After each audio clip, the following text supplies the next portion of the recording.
I, Dhairya Jaiswal, once again welcome you all to the Akhil Bharatiya गुणवत्तापूर्ण Shiksha शिक्षा Samagam. को हर युवा तक पहुंचाने डिजिटाइजेशन की महत्वपूर्ण भूमिका है। पिछले 2 वर्षों में Swayam, Diksha, virtual labs, national digital library, e Pathshala जैसे कई डिजिटल प्लेटफॉर्म्स देश भर के विद्यार्थियों को उपलब्ध कराए गए हैं।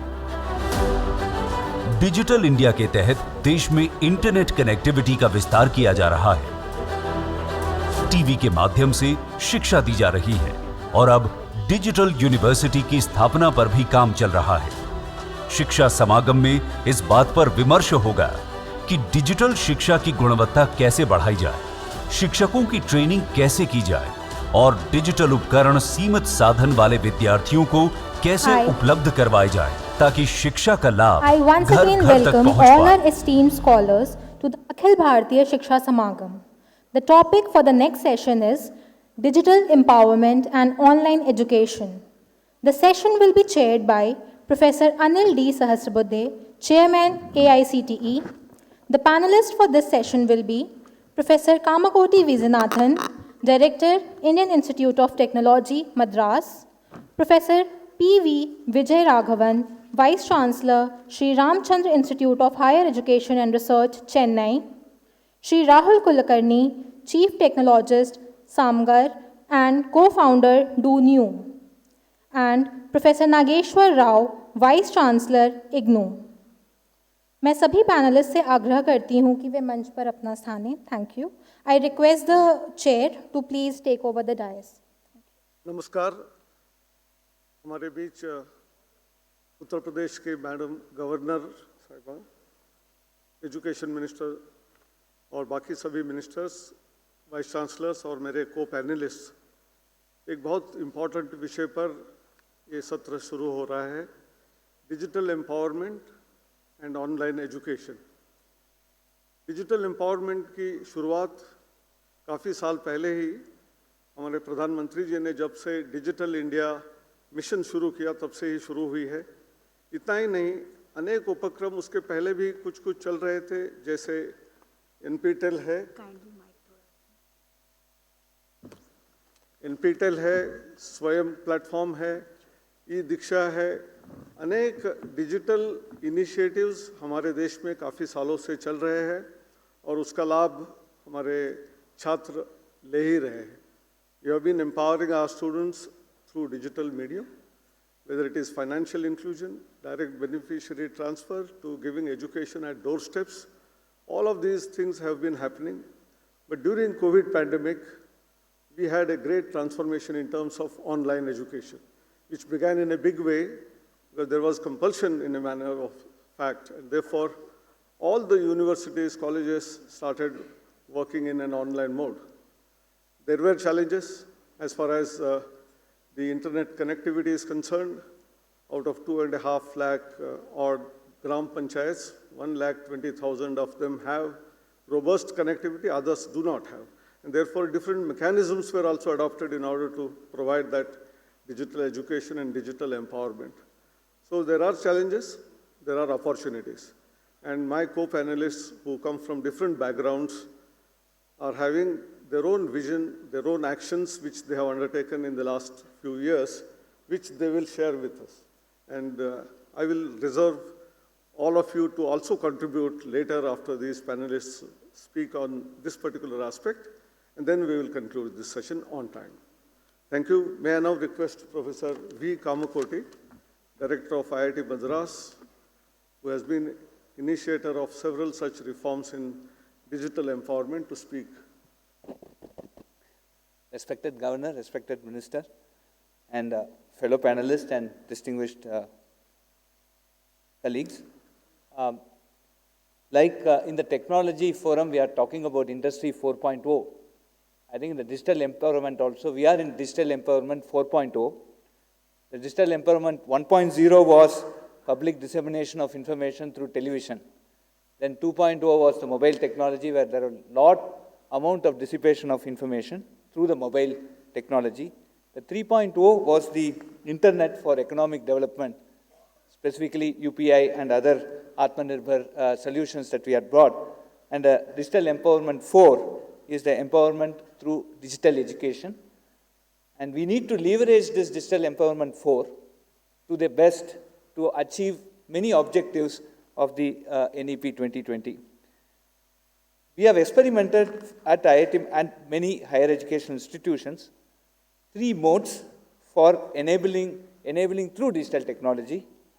The mode number 1 is the online formal courses. So one of the success mantra that we followed here is knowledge acquiring need not be defined by age or level of formal education, but be privileged by the aptitude to seek knowledge. And we had introduced a BSc Data Science course at IIT Madras. Today, 12,000 students are enrolled in that, which has many aspects, no age bar, multiple exit option, and it can be done at a slower pace. We have father and son taking the course. So we see a very, very mixed audience and mixed set of students who are enrolled into this program.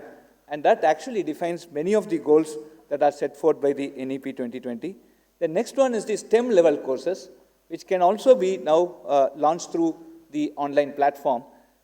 We have recently announced a course called Out of the Box Thinking, which will be put to public on July 13th. We have close to 130,000 registrations for that course.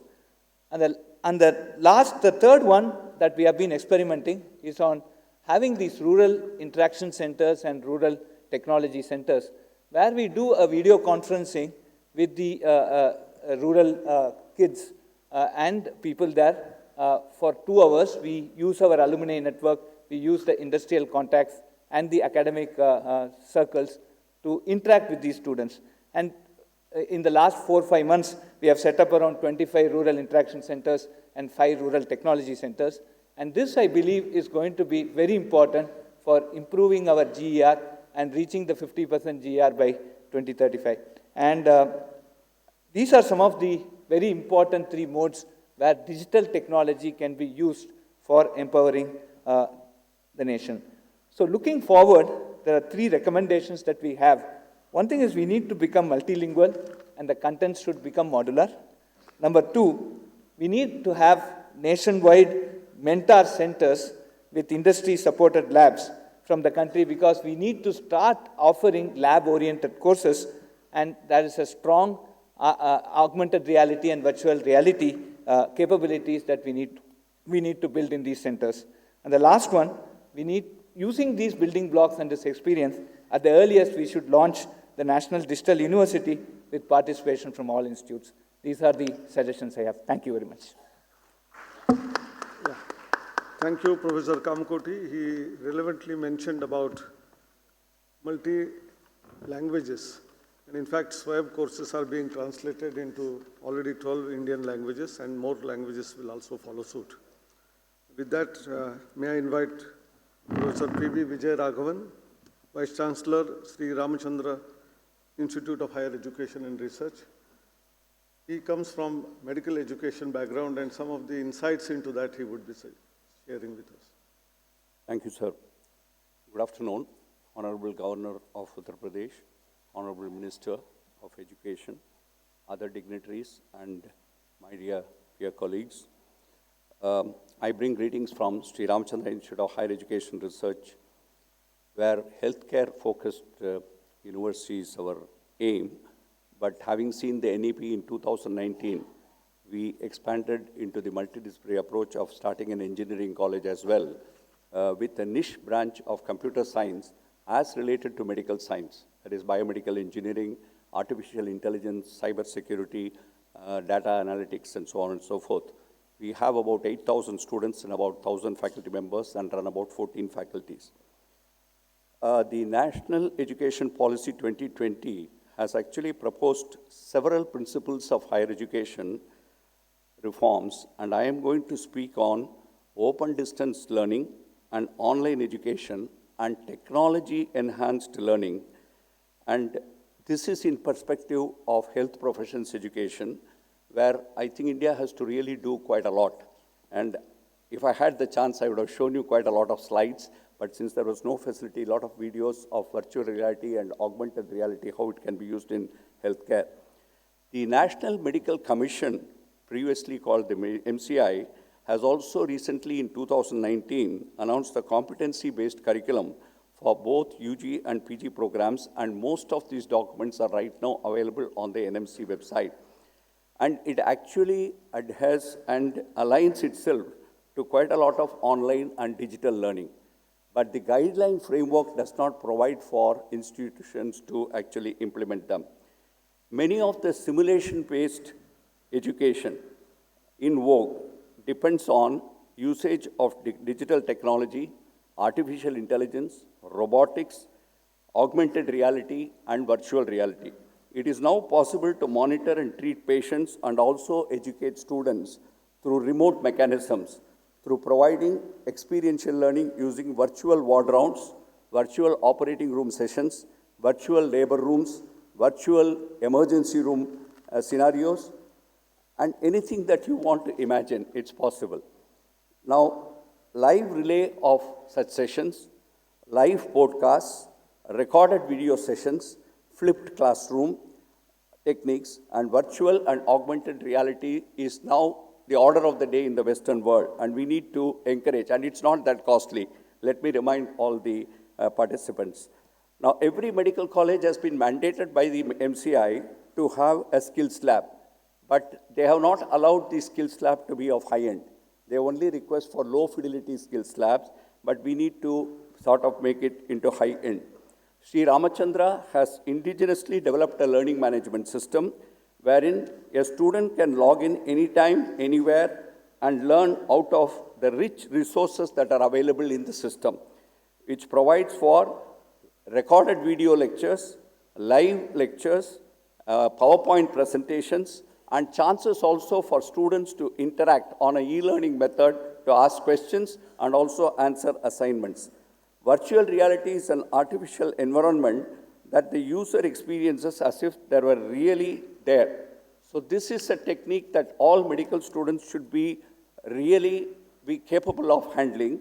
Immersive VR is the technology of the day, which is able to actually take him into the emergency room and make him to intervene in a patient's management.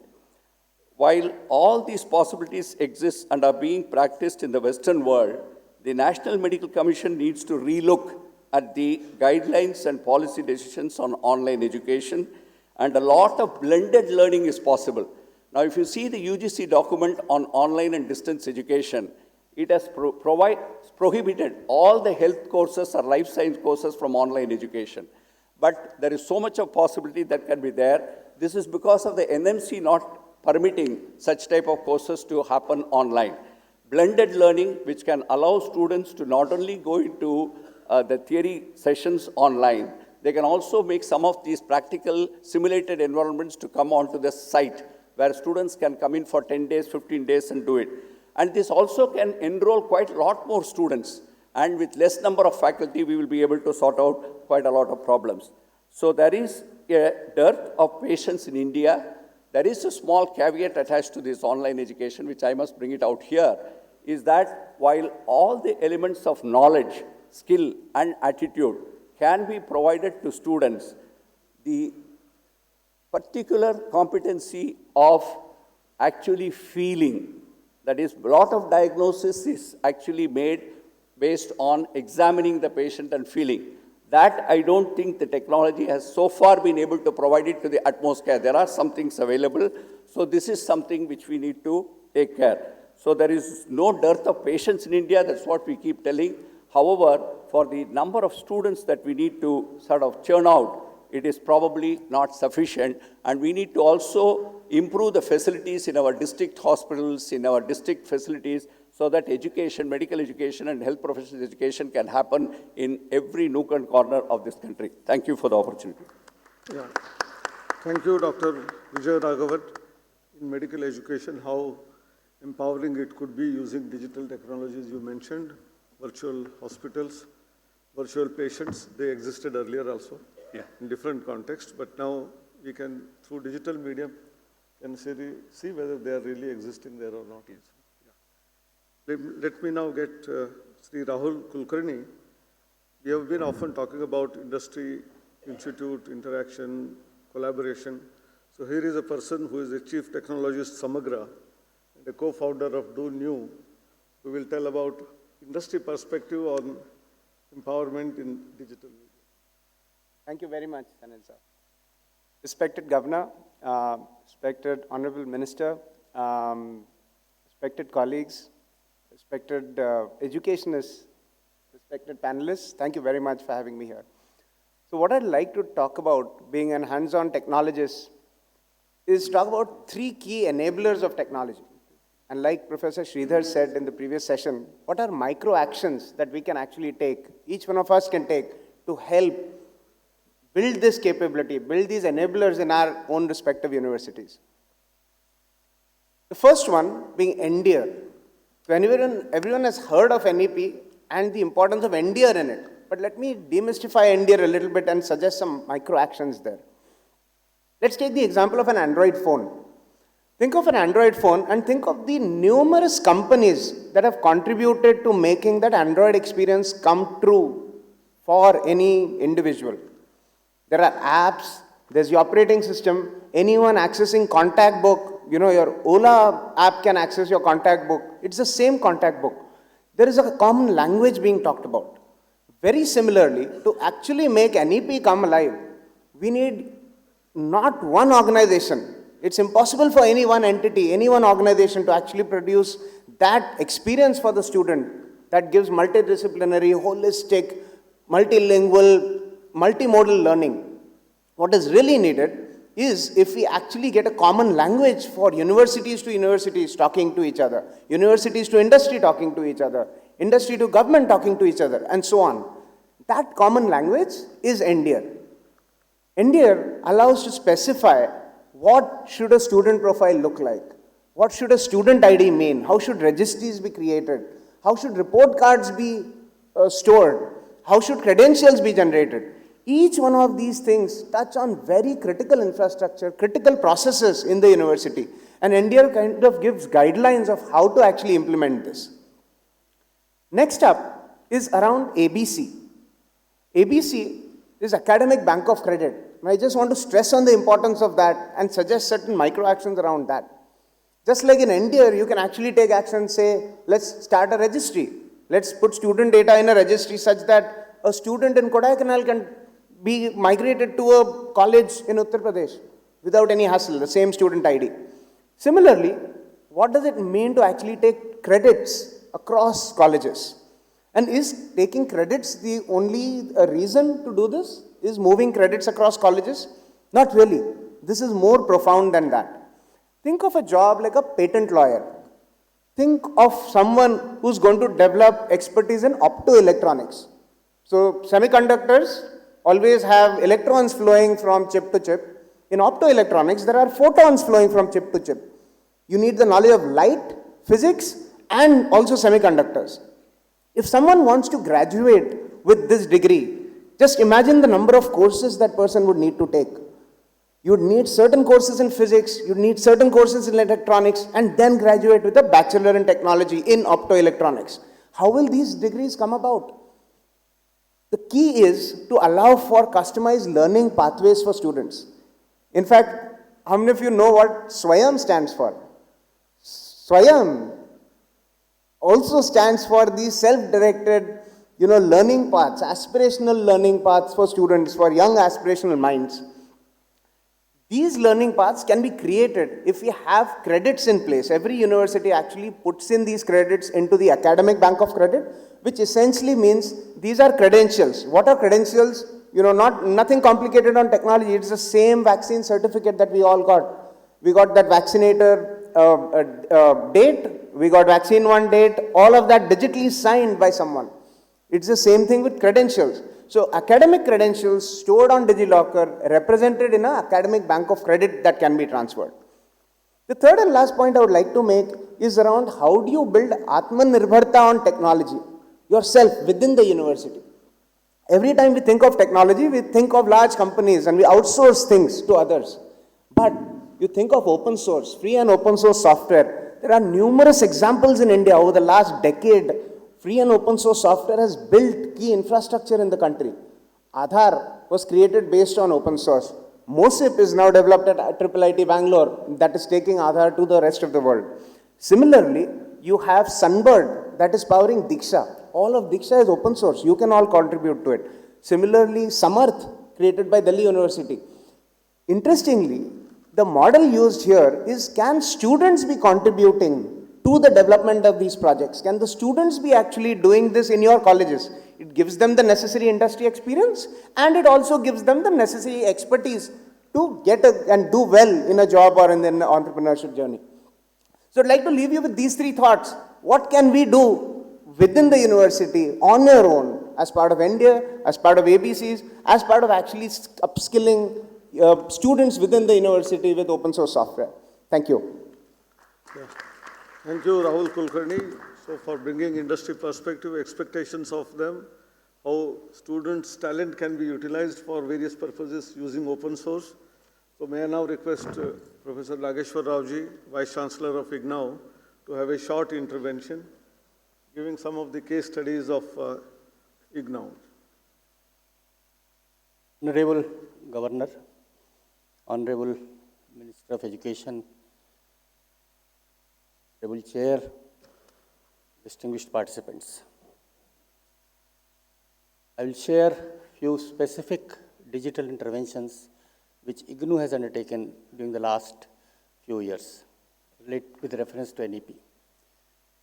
The first thing is the use of Swayamprabha channel with respect to the promotion of the mother tongue, the teaching in mother tongue. What we have done is that the subjects in social sciences, the sociology, political science, the public administration, all these subjects now we are trying to teach in the mother tongue. Sociology first year papers in Telugu, Tamil, Malayalam, Punjabi, Marathi, Gujarati and Assam. From January 6th till this point of time, we could have around 1600 hours of teaching for all these 12 languages, wherein the students, they take keen interest to learn the basics of those subjects in their own mother tongue. The pace of learning has gone up. On an average, it is 105 hours per subject during the last 6 months. The second intervention is the course-based registration. Already Swayam has initiated this digital intervention in 2016. IGNOU is also having an opportunity to go for 185 Swayam courses. During the last year's statistics, we found that 124 institutions, 124 universities, they have adopted these Swayam courses for credit transfer. That is a big number. And 102 courses out of 180, they have been used for the purpose of credit transfer and the academic bank of credit. So once we see that this course-based registration, which is quite popular in Western countries of the world, and is also the core of this national education policy, wherein most of the issues they are being taken care of once we go for this course-based registration.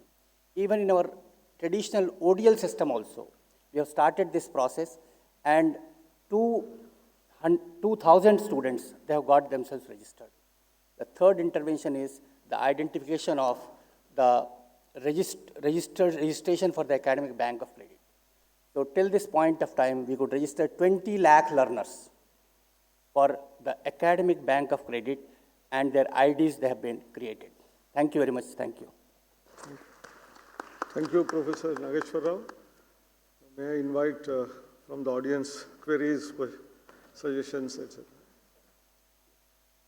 मैं पुनः आपसे आग्रह करती हूँ, please अपने प्रश्न एकदम संक्षिप्त रखें और एक व्यक्ति एक ही प्रश्न करें. Good morning, sir. This Namaste. Sorry. Can you start, please? Yeah. I am Professor Karvari Vishwanath Kale, Vice Chancellor, Dr. Babasaheb Ambedkar Technological University, Lonere. This is the Technical University of Maharashtra. Savitribai Phule University, Pune, also as an additional charge. Sir, I would like to put two important aspects in front of them, in front of you all, of course, where we need some central intervention to take it over. The technological university, health university, sport university, agriculture university, traditional university, and we took this mission, technology for health and healthcare. So I must thank to the Vijay Raghavan sir that he has taken a lead to consider the technological intervention. So my point is that there should be a central core that we need to require technology and some other aspects that like for technology and healthcare, and second point, technology for agriculture. These 2 points centrally that we need to supposed to be addressed.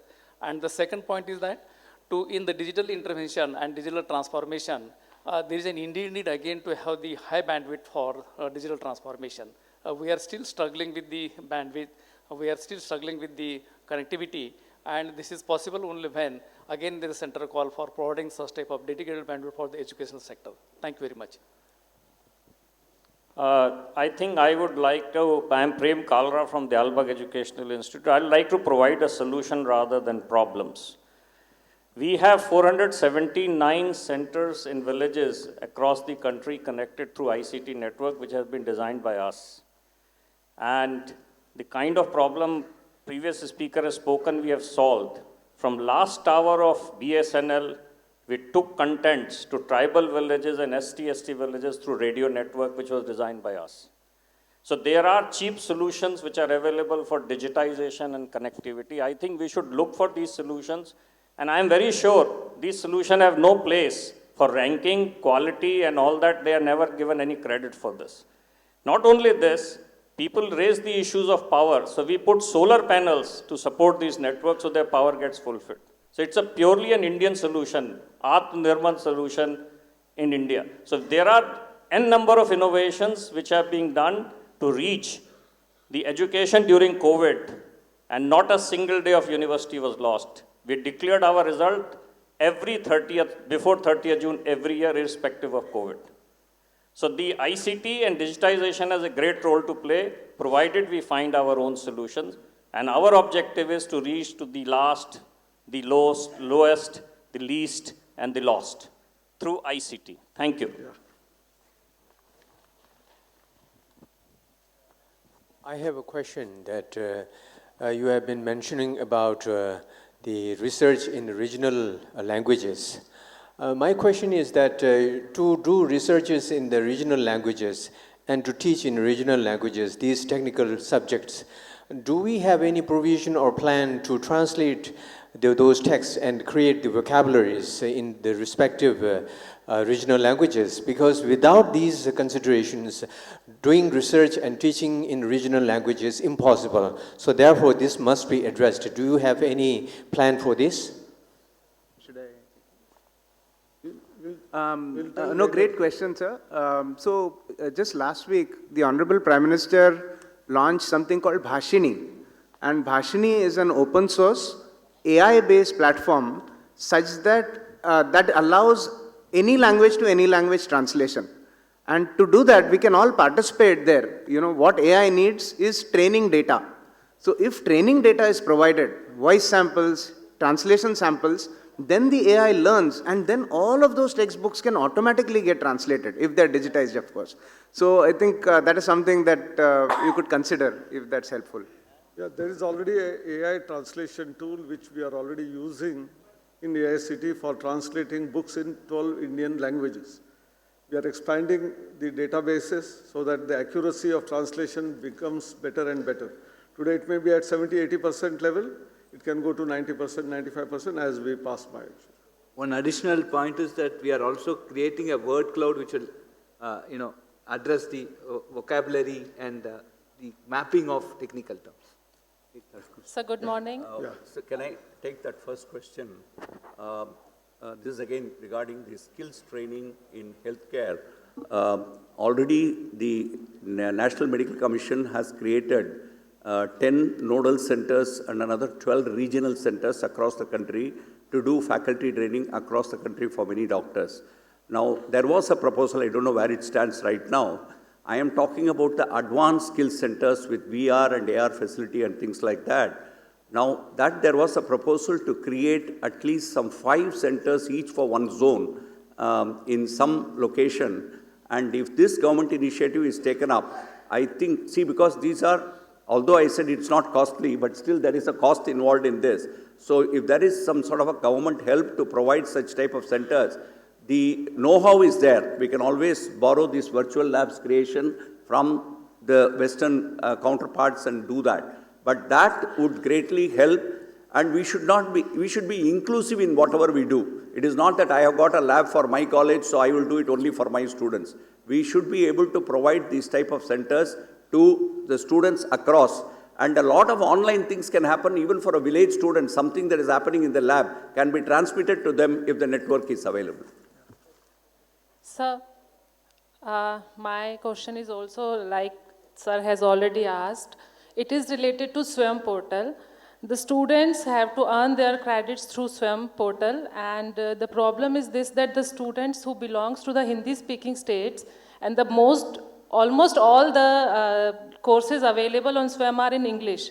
And the student, because they have to complete their degree, they are opting the courses which are not related to their field, like Hindi courses, Hindi literature courses, and they are not meant for that course. That's why they are not able to qualify that course. And they are taking 2 or 2.5 or 3 years to complete a degree which can be completed in 2 years just because they have to earn 4 credits from the SWAYAM. So can we have the courses in Hindi for them? Madam, यदि हिंदी में course तैयार करेंगे तो सीधे सीधे हिंदी वाले course भी वहाँ आ जाएंगे, लेकिन जो अंग्रेजी में कोर्स है उनका भी अनुवाद करके उनको भी हिंदीकरण कर रहे हैं और उसका लाभ हमारे छात्रों को जरूर मिल जाएगा. I think digital technology in medicine, since the CT scan, MR, ultrasound, everything is digital. And now if you look at MCI, there are a lot of digital things. So what we are talking today about, this has been done in medical science, because that MCI will not give approval. The minimum requirement, you have CT scan, ultrasound, these are all digital technology. Now coming to digital teaching, you require software. That is HLS7, which is international standard. And if you put a digital education and data management, big data management, for like AIMS, you have millions of data generated, then that is not going to work. You have spent money. Sanjay Gandhi in 1996, we started telemedicine and spent 1 crore. And in 2010, we spent 20 crores. So don't tell digital technology doesn't cost money. When you come data processing, data storage, data retrieval, you become PAC system, maintenance. So it is just giving consultation is nothing. Giving a classroom is required just software. But what is managing patient? Data analysis. That is where digital technology is medical science has not done anything. There is no company in India which produce very highly sophisticated digital data analysis for millions of millions big data analysis. Excuse me. May I, sir? Actually, it is related to the translation as it was being discussed. I think that every science has its own terminology, and each science is embodied. Say, for example, the Ayurveda or the other Indian knowledge system, it is embodied in Sanskrit language. And I think that you all will be agreed with me that the translation made by Max Muller, Keith, and Day, it is not acceptable to a certain extent, because these translations are not conveying the proper connotation of the terms used in our Indian knowledge system. Therefore, while translating, I think that we have to be very careful, otherwise it may be distorted. Thank you very much. A very important point, sir.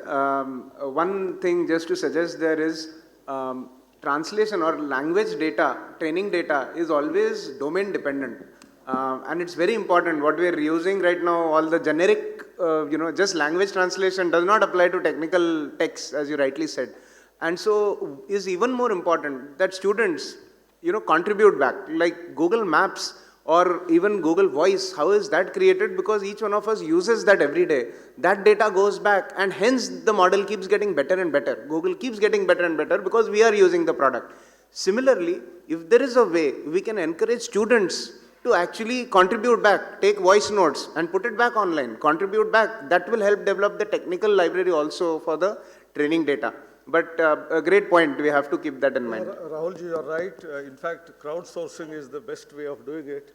And moreover, libraries for different domains, maybe for psychology, sociology, engineering. Also within engineering, civil, mechanical, separate data sets are required, and we are developing all of them actually.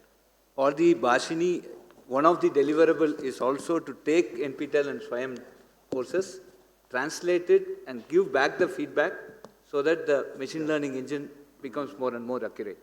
So this will take some time, but certainly it is in progress. My name is Madhulika Kaushik. I'm the Vice Chancellor of Usha Martin University. My question or observation as far as digital transformation is concerned is more basic. This is a huge opportunity for us to reach far larger numbers, empower more learners, but also the possibility of reimagining the role of the university in the digital era. We need to reimagine the university in the post-MOOC world, because the role of the teacher has to transform from the sage on the stage to the guide by the side. Similarly, the learners do not automatically transit to a teacher-instructor oriented learning to self-directed learning. Therefore, the whole concept of learning to learn, how do I therefore become more adept at, more proficient at solving my own problems? We also have to create the concept of a lifelong learner, because the rate of change in knowledge is so high that we have to create our learners as problem solvers. Having passed out, they'll be solving their problems on their own. So this concept of lifelong learning is the capacity that we need to develop, and that is where we need to reimagine the role of university in the digital era. Thank you. Just one thought, ma'am. A great thought. What does it mean to reimagine this? How do we improve pedagogy? How do we improve, subjects even? There are a bunch of forums being created. So, for example, the NETF, National Education Technology Forum, or the Digital University. These are forums where different things like these are being discussed, and a lot of participation is required from a whole bunch of members of the audience to actually give suggestions. What could be these different ones? Like previously, sir also mentioned the whole ICT movement, taking examples like these. What are experiment sandboxes that can be created? Everyone can do it in their own little sandbox, and if it's successful, then bring it to the national level. I think that is the way we'll overall together evolve an evolved education system. I think we need to now stop the question and Only I will take 1 minute, sir. I will take only 1 minute, if you kindly permit. Half a minute. Okay, thank you. I am Gangadhar Pandya, Vice Chancellor, Kolhapur University, Jharkhand. We have special challenges. Number one, we are thickly populated with tribals, and we have Santali, Mundari, Kurmari, all the languages we have. We don't have literature in the first instance to be introduced in our UG and PG level. And number two, we are not getting qualified teachers as per the UGC norm. And I do not know how Bhashini will be useful for us, because we don't have press for the production of the books, and we don't have teachers to teach, and we don't have literatures to introduce from UG levels.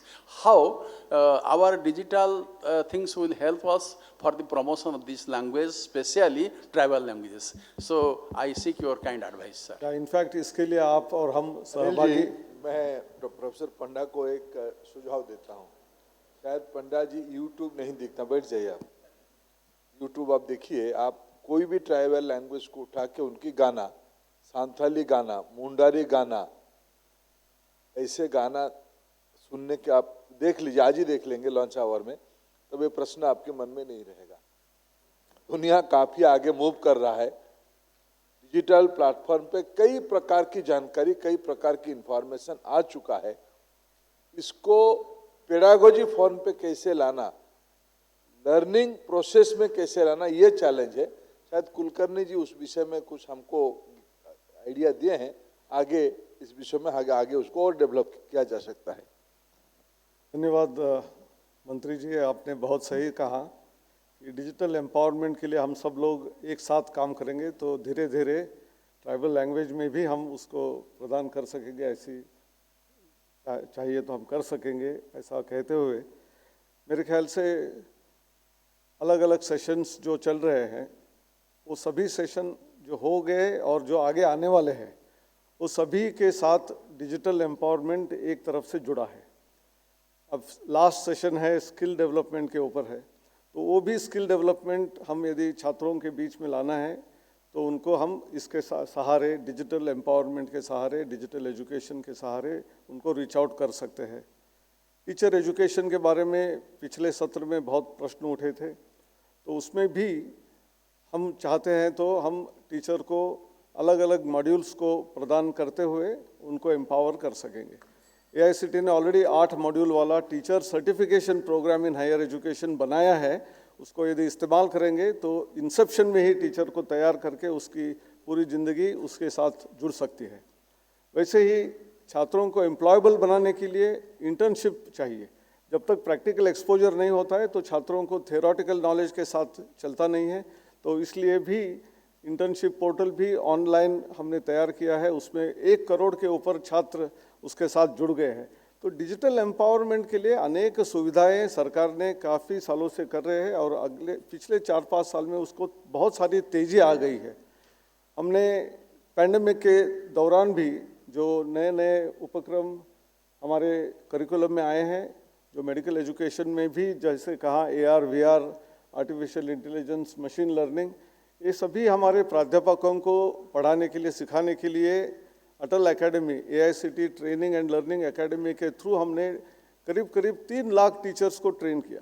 तो मेरे ख्याल से हमारे सारे जो यहाँ vice chancellors हैं, directors हैं, उनको मेरा अनुरोध है कि बहुत सारी चीज़ें हो रही है और भी कई चीज़ें करनी हैं, लेकिन हम सब लोग डिजिटली खुद एम्पावर होने की ज़रूरत है और अलग अलग पोर्टल को बार बार देख के उसको सीख के अपने अपने यूनिवर्सिटी में ज्वाइन करने की ज़रूरत है।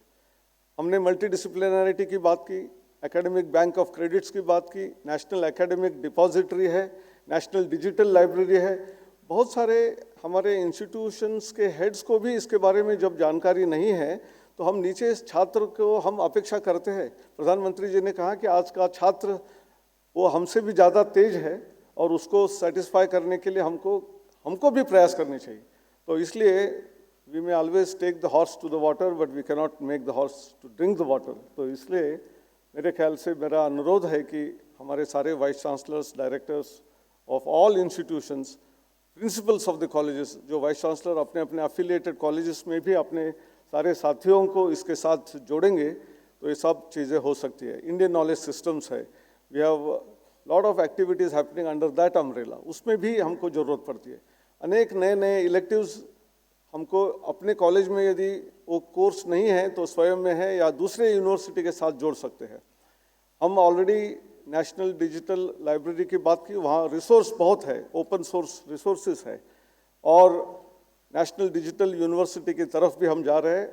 और क्रेडिट ट्रांसफ़र के लिए UGC ने, AICTE ने हमने 20 से 40% तक अब मुभा दी है कि आप दूसरे यूनिवर्सिटी के क्रेडिट्स ले सकते हैं, लेकिन हम आज भी उसका उपयोग ज़्यादा नहीं कर रहे, तो यही दुख की बात है। तो डिजिटल एम्पावरमेंट, ऑनलाइन एजुकेशन के लिए हम सब लोग एक साथ काम करेंगे तो हो सकता है। ऐसे कहते हुए मेरे समापन करता हूँ। नमस्कार, धन्यवाद। Thank you, sir. With this, we now come to the end of this session.